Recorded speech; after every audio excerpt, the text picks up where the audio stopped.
lost my gun in the crash. Barry was nowhere to be seen.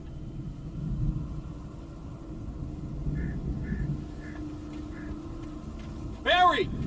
Barry! Oh, man, you're okay! Jeez, it's good to hear your voice! I was trying to get out of the car, but the ground gave way. Man, what a drop! Don't worry, your cutout is fine. Forget that! Are you okay? I hit some bushes, didn't get a scratch. There's no way you can climb down, though. It's like a sheer wall. Al! There's something moving down here! Barry, it's a taken! Use a flare, Barry! Oh! Yeah! Barry, are you alright? I'm good, Al! I'm great! Guess you never messed with anyone from New York City before, huh? You're gonna have to find your way around to the farm, Al! I'll be waiting! Barry, just wait for me, okay? Al! I'm not staying here! It's suicide! I'm going to the farm! I'm gonna go ahead and secure the area. You can catch up. Don't worry about it. I'm on the case. Now he's Rambo. This would turn into a disaster if I didn't catch up with Barry.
To destroy them to get rid.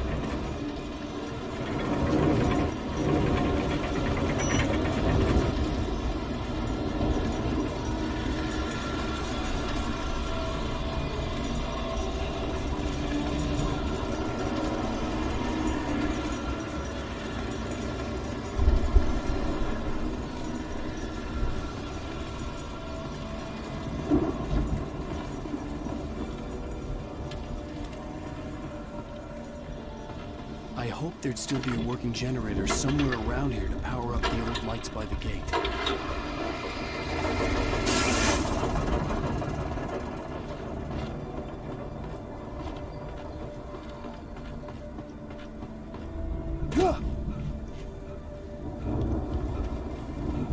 I could sense the movement in the woods ahead. Facing the enemy without a weapon was dangerous, but I had no choice.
driving away from the farm, headed in the same general direction as I was.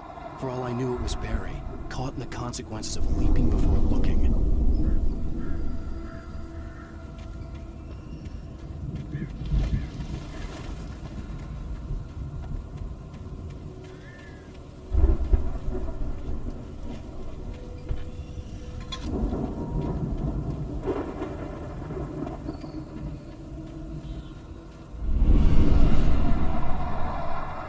The car was heading for the cabin up ahead. It wasn't far. If it was Barry, I would see the damage soon.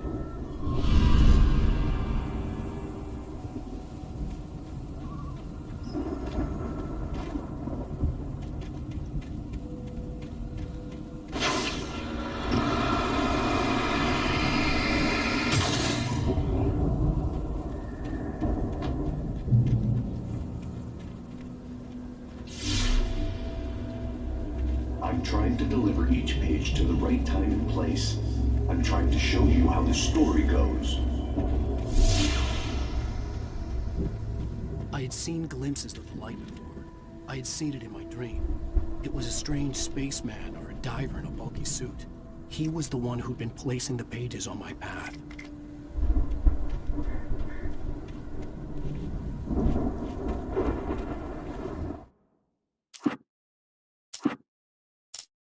Hartman watched as Wake's features slackened. The man was bullheaded, no doubt. Even lying on the bed, he'd almost broken Hartman's nose the second time. But with a little time, he could break Wake down, give him proper direction. Wake was easily the most promising subject he had had. Well, since Tom, really. "Sleep well, Alan," Hartman whispered with a smile. "Let me take care of you." He sniffed hard to clear his throbbing nose, swallowed blood, and barely tasted it. Agent Nightingale stared at the passed-out rider. The man was sleeping off one hell of a night. Nightingale felt a stab of envy at Wake's oblivion, but he had a job to do. He put the gun to Wake's head and almost became a murderer. His hand shook and his throat felt tight and dry. Biting his teeth, he tried again to pull the trigger. He lost the nerve. Wake stirred. Nightingale would have to settle for an arrest. The dark presence followed the choreography laid out to it in the manuscript, growing stronger and stronger, moving like a storm from one scene of destruction to the next. But it was still bound to follow the story and chained to the dark place it came from. When the story reached the end it longed for, it would finally be free. When he stopped the car at the Anderson farm, Walter felt relieved. Oblivion was close at hand. The brothers wouldn't miss a jar of moonshine or two in the booby hatch. But then he saw the man on the porch, and he knew who it was. Driving for his life and knowing it was useless, he didn't realize he was crying until he couldn't see the road for the tears.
Someone had left a gun behind.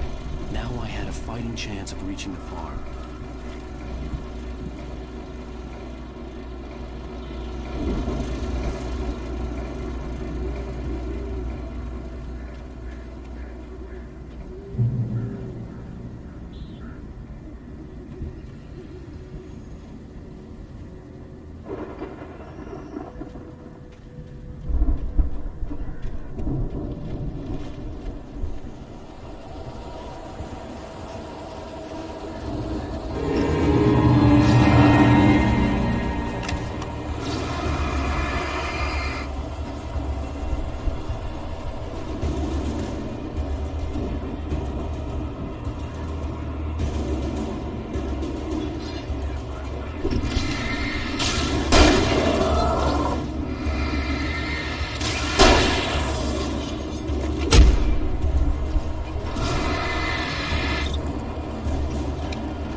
Anybody here? Barry! No! Danny, you're not! Please! What are you? No! Don't! I'm sorry!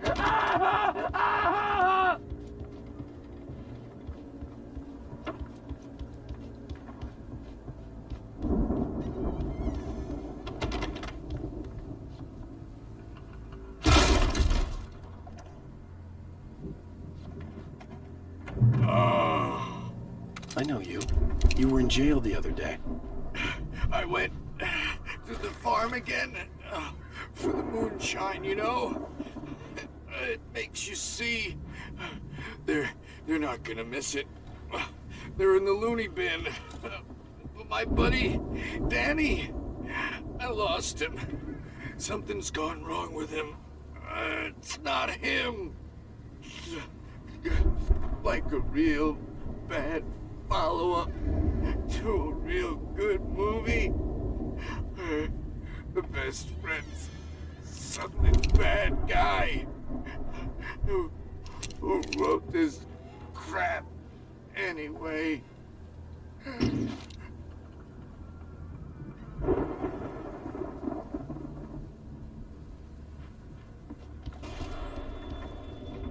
I've run through every possible course in my head. If I continue like the Dark Presence wants me to, the story I'm writing won't save Alice. It's a horror story. It is going to kill her, and me, and everybody in this town. No one will survive. Darkness will consume everything. This is what it's wanted all along. It will be free, unstoppable. It used Alice to get to me, dangled her in front of me to keep me going. It was never going to release her. I'm going to change this. I'll escape. I've written myself into the story. I'm now the protagonist. This feels like a terrible risk, but it's the only way to save Alice. I'll be bound by the events of the story just as much as anyone else who's been woven into it. The story must stay true for this to work. There have to be victims along the way, near escapes, cliffhangers. In a horror story, it can't be certain that the hero will succeed or even survive. He almost has to die. I'll write my own escape into the story next. I need help. Zane's going to be the one who'll help me. I'll make it happen.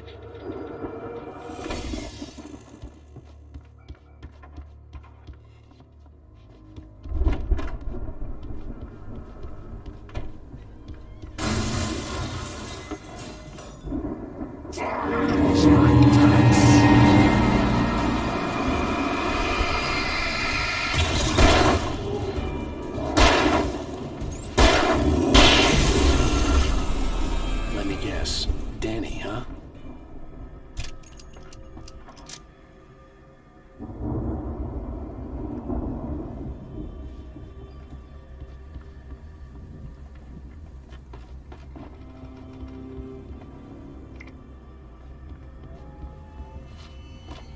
The farm was still a good distance away. I'd need a car to get there fast.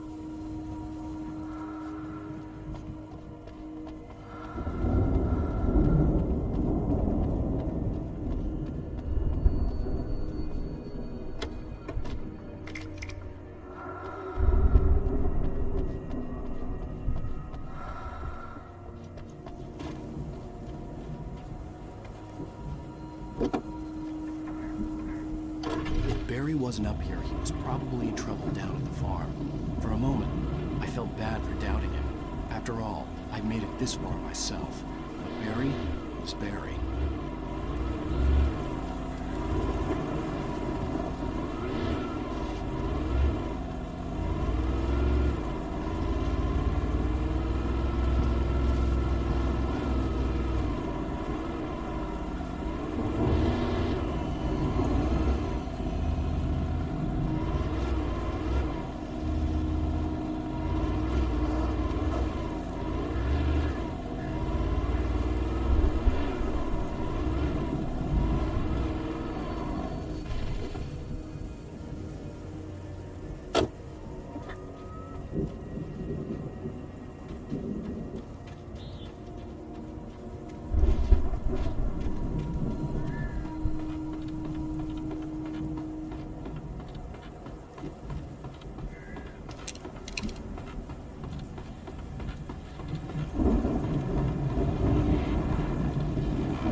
Well, as I'm sure everyone's noticed, that storm we all felt coming is finally here.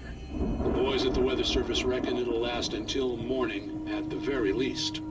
Pertaining to that, let me read that missing persons alert again. The Sheriff's Department's still looking for a Caucasian woman, 30 years old, slim and blonde with blue eyes. She may be lost in the woods, and it's possible she's been injured in a car accident.